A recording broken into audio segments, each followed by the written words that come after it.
This is brutal. It's a horror movie with an extremely simple premise, Brutal abduction of a beautiful young girl. with an ending so severe it will leave you traumatized. My name's Raki, I love horror movies, and this is Megan is Missing.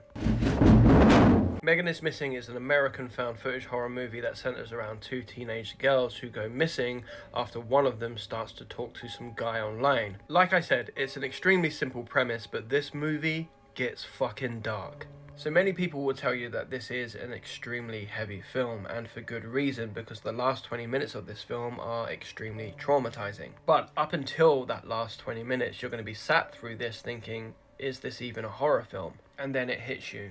You are watching not only a horror film, but an extremely, I think, clever horror film. One that could have done a lot more and been better with a bigger budget. Because Megan is Missing isn't a perfect horror film, far from it. The acting is kind of shaky here and there, and you might be thinking to yourself that this is some kind of bad after school kind of drama. But weirdly for me, that's kind of what makes it work. The slow pacing and the awkward dialogue kind of makes it feel real. Like we're actually watching these girls' lives really fall apart in real time. And so when it hits, it really fucking hits. So yes, it's not a masterpiece and many aspects of this film aren't good, but it's that final stretch, them last 20 minutes that really stick with you. And it's one of the most uncomfortable horror films I've ever sat through because of them last 20 minutes. But I honestly think that the build-up is there and it serves a purpose, and that's why I think that this movie is clever, and that's why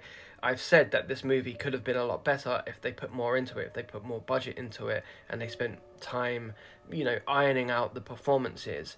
Because it's slow, the ending is so much more powerful. And can you imagine what we would have gotten if all of the problems leading up to it were fixed? I commend Megan is Missing for not skirting around the issues. I commend this film for not worrying about going too far. This movie knew the story it wanted to tell and it told it. And poor acting and poor dialogue aside, the ending will stick with you forever.